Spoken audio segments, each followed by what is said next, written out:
On after a Jefferson City couple is ambushed and threatened in their own home. And police weigh in on whether your pets are safe during a home raid. Live from across mid-Missouri, this is KRCG 13 Live at Sunrise. Good morning, Mid-Missouri. I'm Kaylee Peterson. Katie Muller and Dick Preston have the day off. Thanks for waking up with us for KRCG 13 Live at Sunrise. We'll have a look at today's top stories, but first let's talk to Zach about what to expect on your way out the door this morning. Yeah, last couple of days of 2016, and it's ending actually pretty well. A little bit better than what we had earlier this month when temperatures were so cold. Oh yes, definitely going out on a high note. Yeah, that's for sure. Our above average trend will continue for the next few days, and today is no exception of that. Here's a live look at Columbia with our Heart of Missouri Chevy dealer Skycam. Nothing really happening there. Clear conditions on this Friday morning. That ground is dry. You're not going to need any snow boots or umbrellas, at least for the next couple of days. Get those sunglasses ready, though. Here's a breakdown of what to expect. We are cold this morning. Get the sunglasses and those winter coats. We're going to be in the upper 20s at 7. Some may be in the lower 30s. We all get the mid-30s at 10, right around 35.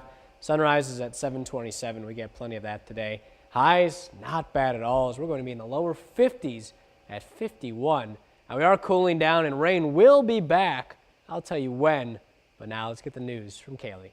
Thanks, Zach. In our top story this morning, investigators in Utah are looking into a fatal shooting on the University of Utah campus. Authorities say the incident occurred Thursday night and appears to be a crime onset by a troubled marital relationship. Christina Flores has more. A deadly shooting in the parking lot of the ARUP lab building on the campus of the University of Utah.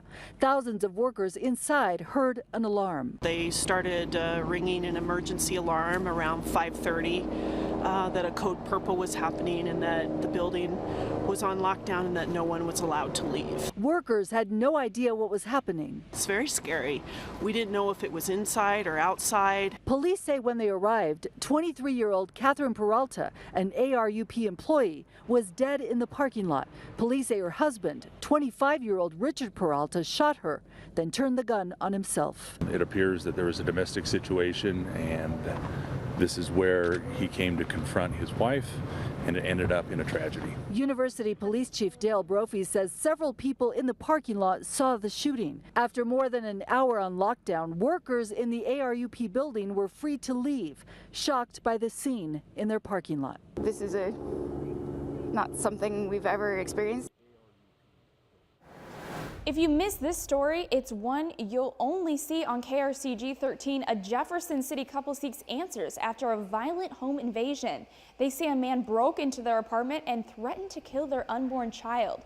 KRCG 13's Garrett Berquist spoke with the couple that says it all started around 1:30 Wednesday afternoon when they got a knock on their door. When James Smith answered the door, he says he saw a gun and a man he didn't recognize.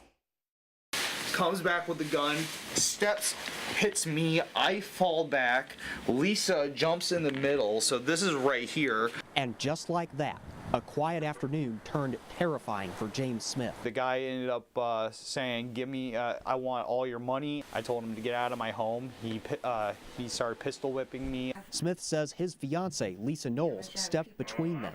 The intruder forced them into their living room. Then the man realized Knowles is 8 months pregnant. I wasn't going to give this man anything until he put the gun at her stomach and said, I will kill this baby. I gave him everything I had. Smith's eye socket was broken. He needed 6 stitches. Smith and Knowles have moved in with a friend. They say they don't feel safe in their apartment. They plan to move out as soon as they can. For now, they're trying to figure out how to make ends meet. I have to take a week off of work. I get weekly checks. So I just got 2 weeks stolen from me. I don't know how I'm going to physically pay for the eye doctor, the electric, the rent that's coming up. We're screwed just because somebody wanted to come in and take something.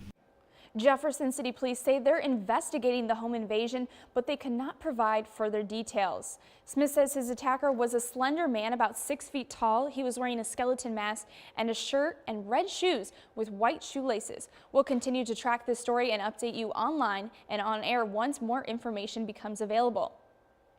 Governor-elect Eric Greitens plans to make budget cuts after he takes office January 9th. The announcement came from Greitens' senior advisor, but little to no details were given on how much money would be cut or from where. However, his top priorities will be jobs, ethics reforms, public safety, and education.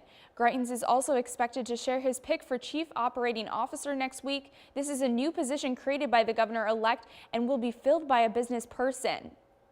KRCG 13 reached out to local law enforcement after a federal court ruled Michigan police were justified in shooting and killing 2 dogs during a drug raid. The dogs barked, moved toward the officers, and got in the way of the search. According to the lawsuit, the Jefferson City Police Department says before it executes a search warrant, officers try to assess everything and everyone inside of the home.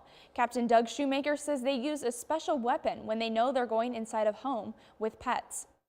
And we carry what are called less lethal shotguns, which are marked completely separately so they're not confused with regular shotguns, and they carry beanbag rounds to disorient but not kill an animal.